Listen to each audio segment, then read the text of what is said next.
Spirit. A reading from the Holy Gospel according to Luke. Glory to you, O Lord. That very day, the first day of the week, two of Jesus' disciples were going to a village 7 miles from Jerusalem called Emmaus, and they were conversing about the things that had occurred. And it so happened that while they were conversing and debating, Jesus himself drew near and walked with them, but their eyes were prevented from recognizing him. He asked them, "What are you discussing as you walk along?" They stopped, looking downcast. One of them, named Cleopas, said to him in reply, "Are you the only visitor to Jerusalem who does not know the things that have taken place in these days?" And he said in reply, "What sort of things?" They said to him, "The things that happened to Jesus, the Nazarene, who was a mighty prophet in deed and word, before God and all the people. How our chief priests and rulers both handed him over to a sentence of death and crucified him. But we were hoping that he would be the one to redeem Israel. And besides all this, it is now the 3rd day since this took place. Some women from our group, however, have astounded us. They were at the tomb early in the morning and did not find the body. They came back and reported that they had indeed seen a vision of angels, who announced that he was alive. Then some of those with us went to the tomb and found things just as the women had described, but him they did not see. And he said to them, 'Oh, how foolish you are! How slow of heart to believe all that the prophets spoke! Was it not necessary that the Christ should suffer these things and enter into his glory?' Then, beginning with Moses and all the prophets, he interpreted to them what referred to him in all the scriptures. As they approached the village to which they were going, he gave the impression that he was going on further. But they urged him, 'Stay with us, for it is nearly evening, and the day is almost over.' So he went in to stay with them. And it happened that, while he was with them at table, he took bread, said the blessing, broke it, and gave it to them. With that their eyes were opened and they recognized him. But he vanished from their sight. Then they said to each other, 'Were not our hearts burning within us while he spoke to us on the way and opened the scriptures to us?' So they set out at once and returned to Jerusalem, where they found gathered together the 11 and those with them who were saying, 'The Lord has truly been raised and has appeared to Simon.' Then the two recounted what had taken place on the way, and how he was made known to them in the breaking of the bread." The Gospel of the Lord. Praise to you, Lord Jesus Christ.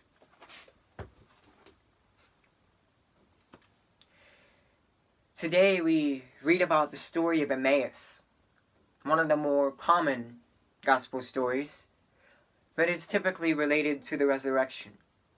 This story, which I just read, coming out of the 24th chapter of Luke, verses 13 to 35 inclusive, takes place Easter Sunday evening. The Lord is risen. There's recounts of his rising, but these two followers of Jesus have not seen him. And so they decide to leave Jerusalem and go to Emmaus. How were they feeling along the way? Why did they decide to leave Jerusalem?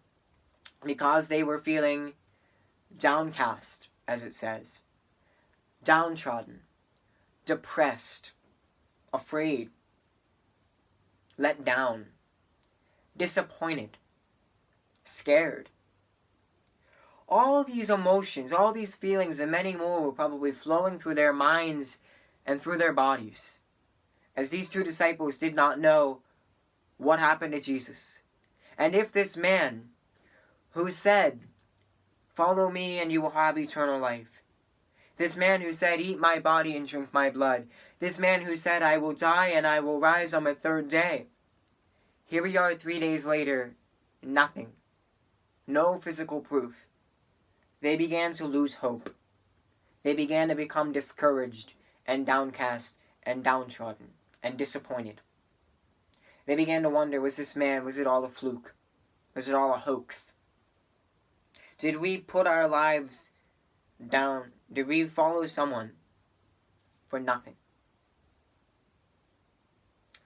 I'm sure we can all relate to how these two disciples were feeling at one point or another in our lives, where we maybe lose hope or lose faith in someone or something, and we feel downtrodden and depressed and discouraged and fearful. With no one we can turn to, we really don't know what to think. And I'm sure we can't think of a time in the past when we felt like this. I'm sure most of us are feeling that way right now. Here we are in week 5, 6, or 7. Who knows? Who knows what day it is anymore of this quarantine? Beginning to think, how long is this going to go on? How long until I can return to my normal life, or at least a new normal?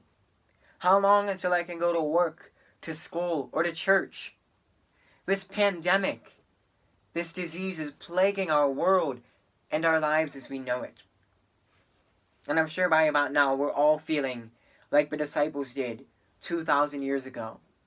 And for many of us, I'm sure we're starting to maybe lose hope, lose faith. Jesus, are you there? But just as the case was for these two disciples 2,000 years ago, is the case right now. Jesus is with us. Even though he might be hidden from our sight, even though we might not be able to recognize him, he is here with us, even in these difficult times.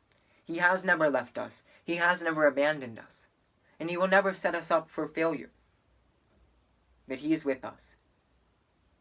And we can easily become discouraged and depressed and despondent and just want to leave everything behind and go hasten the day when all is new, all is normal, or the way that life used to be. We just want to go back to work and to school and to church. We want to see our family, our friends. We want to be able to stop socially distancing and washing our hands all the time. We just want this to end, and for some of us that means running away to Emmaus, just like the disciples did. But in fact, if we do choose to run away to Emmaus, to leave Jerusalem like the disciples did, yes, it might seem nice to get away from our troubles, from our anxieties, from our fears. But in all actuality, going to Emmaus instead of staying in Jerusalem, trying to wish this all to end, and forsaking our prayer life, watching masses here at home, that's Jerusalem for us. In fact, we're cutting Jesus out. Where was Jesus for the disciples? He was in Jerusalem. That's where he did a lot of things. That's where he died. That's the last place that they saw him. And that's where he promised he would be. Jerusalem.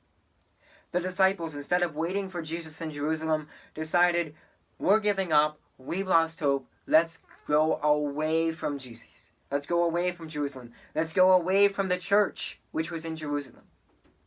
For us, it might be very easy to say and to think and to do the same thing today. Let's go. Let's run away. Let's run away from our problems. Let's go try to run to the light at the end of a tunnel. Let's try to make this all end. When in fact, if we do that, we're leaving Jesus behind. We're leaving Jesus in Jerusalem, where we left him, where we last saw him in the sacraments, in church. We're leaving our churches. So for us today, keep praying. Keep going to Mass online. Keep building on your relationship with Jesus. Because when we stop doing those things, when we become discouraged and despondent and depressed, and we lose hope, it's very easy to want to run away from those things and go to Emmaus. But in all actuality, we need to keep praying, to keep attending Mass online, receiving the sacraments spiritually. We need to keep building on that relationship with Jesus and stay right where he wants us to be, and that is in Jerusalem. To stay right where we are, Let nature take its course. Let the experts sort this out. Whatever it is that Jesus is calling you to, he's calling you not to take aggressive steps. Not to just lose hope and run away. And run away from your problems, whether that's right now, or in the future, or in the past. Jesus wants you to stay right where you are. Confront your challenges. Confront your adversities with courage. And again, he's right here with us, even though we might not see him, or sometimes know he's there. He is with us, guiding us through those problems. Instead of running off to Emmaus, stay in Jerusalem. Stay centered in your faith, no matter what problems arise in your life, whether it be now during this coronavirus pandemic or in the future. Stay rooted in your faith. Stay grounded in your faith. Stay close to Jesus in prayer, in the sacraments, whether physically or spiritually. And continue to go to church when we can again. And that is how we stay in Jerusalem. That's how we stay where Jesus expects us to be, wants us to be, and that is how we stay grounded in our faith even when times get tough. It is very easy to just run away to Emmaus and try to avoid confronting our problems. But what Jesus wants us to do is to stay right where we are in Jerusalem. That's where he was last, and that's where he wants to see us again. People commonly say that if you've lost something, your best bet of finding it again is to retrace your steps and to try to locate where that object was by going back through your routine, your day, and it will surely be where you left it. Because what we've lost isn't going to just get up and walk away. Unless somebody steals it, it's going to be right where you left it. The same is true with us in our faith. Jesus is with us, but he expects to see us continually praying, going to Mass, and staying close to him in these difficult times, and not letting our emotions, our fears, our worries, our doubts get the best of us and make us flee to Jerusalem, to Emmaus, where in all actuality we should be staying in Jerusalem, right where he wants us to be, right where the source of our faith is, right where the temple is, our church, right where church is. Stay close, stay connected to your faith, and stay in Jerusalem, even when times get tough, even when it seems like you've lost all hope, and there's no light at the end of a tunnel. Stay grounded in your faith, and don't run away like the followers of Jesus did in today's gospel reading. I remember when I was younger, about preschool, kindergarten, first grade, very young, but still able to walk, able to talk, able to think logically as a young child can think. And I remember looking for my mom one time. It was just me and her in the house, and I must have been hungry or something. I needed something. So we all do when we're young. And just looking for her around the house, she's nowhere to be found. I remember looking on every floor, starting in the basement in the laundry room. She likes to do the laundry. Just kidding, but she might have been doing laundry. She might have been in the living room, dining room, all these places, just looking around upstairs in the bedrooms, bathrooms, just looking everywhere for my mom, and I can't find her. So I decided again to start down below in the basement of the house and just continually going through my house, looking for my mom, calling her name every so often now the second time around. And again, if she's saying yes or I'm here, I can't hear her. She must be doing it very softly, I don't know. But again, I make my way all the way upstairs, looking around. And I finally make it to the end of the hallway where my room's on the left and my dad's office is on the right, or the family office, and where the computer is. And I remember, I think, calling her name at the edge of that office, and I hear faintly, coming from my right, in the office, her saying, yes, sir, I'm here. So I decided to go in the office, and I'd already checked all these rooms. I'd gone into all these rooms, or maybe just peeked in, and this is one of the rooms that I peeked in, the office. But it turns out she was sitting at the computer, which was hidden by the door, the way that the door was opened, and I didn't have the common sense to go into the room and look all around the room. It was just a brief peek in the room as she's not in there, the lights are off. But I remember finding her, and my problem was solved, whatever that problem was. But I remember her telling me this, that if you're ever lost, because I was getting worked up and scared, I couldn't find her anywhere. And her car was in the garage, I'd checked that. But she said to me, but if I'm ever lost, just stay in one place, and she'll find me. And how very true that is for each of us in our own lives and in our own faith lives. And whatever problems arise, that if you are lost and you're looking for the person and they're looking for you, you're just going to keep going in a circle if you're going in the same direction, and you're never going to find each other. But if you stay in one place when you're lost, assuming that this person is looking for you and not just ignoring you, they're going to eventually find you.